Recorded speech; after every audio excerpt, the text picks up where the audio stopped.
With the recent overturning of Roe v. Wade, a lot of conversation has been united around the country, and it seems to all be going in one direction. Let's talk about it. What's up, everybody? Welcome to Crossplay. I'm Pastor Mark, and today I want to talk to you about abortion and how the public opinion in the gaming industry seems to all be leaning in one direction. I'll talk towards the end of the video about my views on abortion, but I just wanted to observe and note that it seems really odd that out of everyone in the gaming industry, everyone seems to unanimously agree against the pro-life viewpoint. Now, if you haven't heard, Roe v. Wade was recently overturned by a 6-3 vote in the Supreme Court, thereby pushing abortion and the right to abortion back to the states and no longer guaranteeing it as a federally protected constitutional right. And obviously, reactions exploded all over the world when this happened. You had people on the one side that were celebrating for finally getting some progress towards winning a fight that they've been fighting for 50 years, and you had people on the other side that were grieving and mourning the loss of women's rights and things like that. And that seems to be the viewpoint that is almost unanimously held in the gaming industry. You had developers and studios coming out in support of what they said was women's rights, that they would pay for their employees to travel to other states to get abortions. And you had journalists and other gaming personalities that came out in support of abortion and were saying that people that are pro-life are just gripping for power. And first, I just want to say here, I'm not surprised by those reactions, nor am I saying that people are not allowed to have those reactions, to think those thoughts, to say those things. That's not at all what I'm saying. We live in a free country where you are allowed to donate to whatever organization you want to donate to. You're allowed to say whatever you want and think whatever you want. So again, I'm not trying to come out and say that people should not be allowed to think these thoughts, to say these things, to donate money to whatever organization they want to. That's not what I'm saying. What I am confused about is that I have seen no one, not a single person in the industry, even ask the question of like, hey, are there pro-life people that work with us that we can ask what they think about this situation, how they're reacting, or even offer to hear what the other side thinks, or even just make the observation that, hey, we've literally heard no one in our industry give an opposing viewpoint on this. Isn't that a little odd, a little weird that we've literally heard nobody oppose this? Nobody has spoken an opposite viewpoint to what everyone else is saying. I mean, even in the church, I've been in the church my whole life. In the church, you will have people say anything, and there will be some level of disagreement that's voiced. I mean, if you're in a room with a bunch of pastors and someone throws out any theological viewpoint, it could be on something like baptism or communion, or even issues relating to salvation, you will hear some level of disagreement. If someone throws out a point, someone's going to offer some point of clarification or a question to prompt further discussion. Unless you're in a church that's dominated by a lead pastor. Unfortunately, we see this in a lot of churches where you have a lead pastor that just kind of dominates with their viewpoint. They communicate very clearly that their view is the view of the church, and to disagree with them is to disagree with God. That's unhealthy. That's not good. You don't want that. And that is what you see in the gaming industry. You have this gaming industry that has this viewpoint that to disagree with is to disagree with the gods of the industry. You disagree with the industry itself, and so to have that public viewpoint shows that you're not even really part of the industry. And the example that I would use for that is John Gibson. If you don't know John Gibson's name, that's by design of the industry. If you remember about a year ago, John Gibson was the CEO of the game developer that made games like Killing Floor and Maneater, and he came out in public support. He put out a tweet saying that he was glad that the Supreme Court sided with Texas in an abortion law. And whether you agree or disagree with that law doesn't really matter, because John Gibson was accosted by the entire gaming industry. Everybody came out and was like, what are you thinking? How can you say this? How can you take this view? And within a few days, John Gibson resigned from his position as CEO and has never been heard from again. He doesn't exist on Twitter anymore. The last tweet that he posted was his statement about stepping down as CEO. And so what does this teach the entire industry? This is an example that they can look to now and say, hey, the last person that came out as pro-life was the CEO of a company, and he got kicked out. So if I'm low on the totem pole, if I'm a QA person, if I'm just an entry-level developer, I'm an entry-level designer, I'm not going to come out and speak publicly in support of this, because if a CEO can't even withstand what's happening in the industry,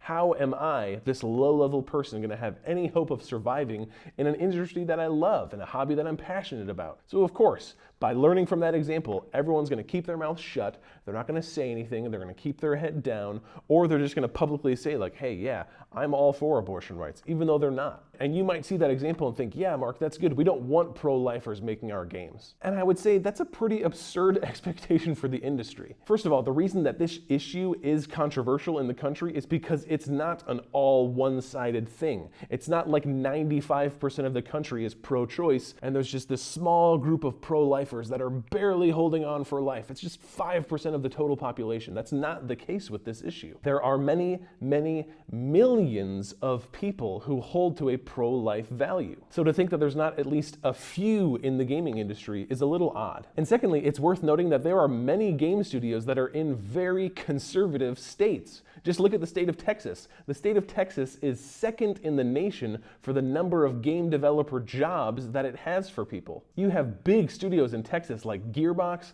Bluepoint, Bethesda Dallas and Austin, Crytek USA, Devolver Digital, and more. So do we really think that in all of these studios that are housed in Texas, that not a single person holds to a pro-life view? That no one in those studios agrees with the Supreme Court ruling that just happened? We can recognize that the industry leans a certain way without being ignorant and thinking that no one in the industry thinks the opposite direction. So that's my first point, is that it's just a little odd and honestly sad that the industry has positioned itself in this position of power that if any opposing viewpoint is spoken of, it's immediately snuffed out, pushed out, quieted, and sent to the margins. But now I want to shift gears a little bit and offer, if I can, a case for pro-life values. Probably not a huge shocker that I'm pro-life because, hey, I'm a pastor. But I think the pro-life view actually just gets more caricaturized in a lot of the arguments and disagreements that takes place than gets actually accurately represented in what the pro-life view holds to. So why do I think that abortion is wrong and is always a tragic loss of life, regardless of circumstance?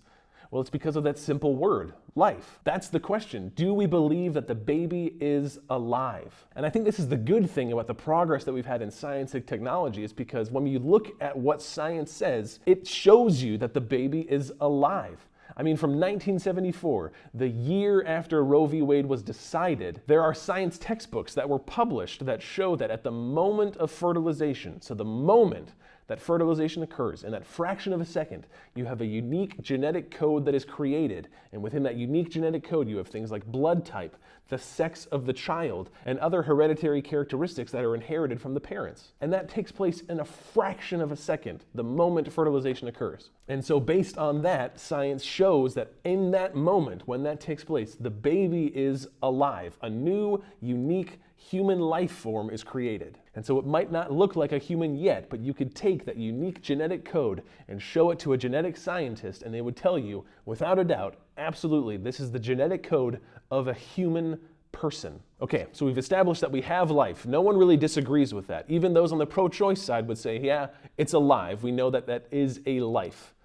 But what makes that life valuable? Well, in simple terms, either all human life is equally valuable or no human life is valuable, because the value can be determined based on subjective things. If you start picking and choosing which life is valuable or the degree to which life is valuable, you start getting into subjective decision-making that ended up being used as a justification for things like slavery. That's how slavery was justified. You had many people for thousands of years that would look at a group of people and would judge them as less valuable, even though they were a human life. They were less valuable because of something like their ethnicity. You had slaveholders in America who would look at black men and black women and would say, you're alive, but you are less valuable because of your skin color. That's what slaveholders said to justify their actions. And obviously, that's horrible. We would look at a situation like that and say, no, absolutely not. That is a human life that is just as valuable. It is equally valuable to all other human life around it. And it was the Christian viewpoint that looked at this situation and said, no, black men and women are created in the image of God. They are just as equally valuable as any other human life. And so it was that Christian viewpoint that led to the end of slavery in England and led to the end of slavery in America. So if the child is alive at the moment of fertilization, if that is when unique human life is created, then it is of equal value to every other human life around it, including the mother, the father,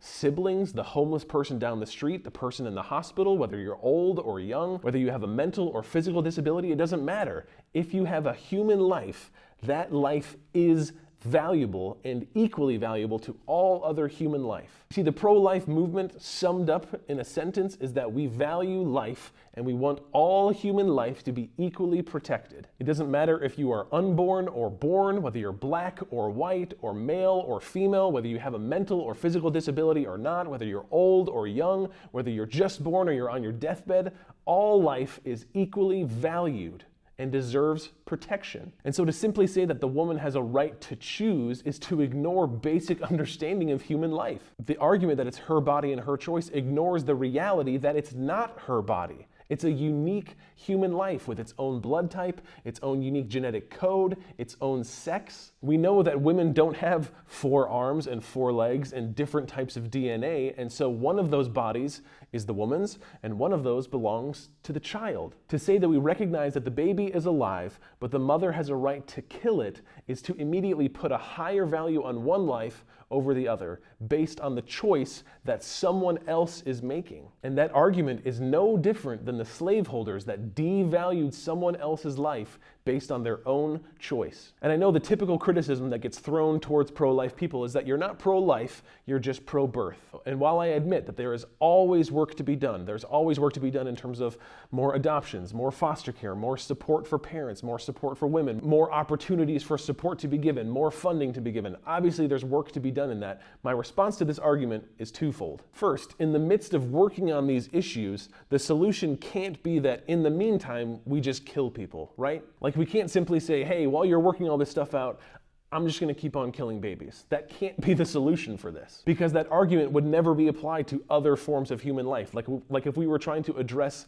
the homeless issue that faces many cities, we wouldn't say, hey, while we're in the midst of building shelters and building organizations that are going to help you out, in order to keep the streets clean, we're just going to kill you. Like, obviously, that would not be a solution that people would vote for, that people would say is a good solution that values human life. And so if we wouldn't accept it for that human life, we can't accept it as a solution for babies either. While we're working on these things, the option can't be, in the meantime, we're just going to kill babies. Second, the reality is that those who are pro-life in their values are typically the ones that are supporting the organizations that are boots on the ground help for people in these situations. Typically, pro-life people are more generous in terms of their funding towards nonprofit organizations like women's health centers, not just churches, but organizations that are built and designed to help women in these situations. And typically, those that are pro-life are more likely to adopt. And so the argument that we're just pro-birth, not pro-life, doesn't really hold water when you look at it with the actual publicly available data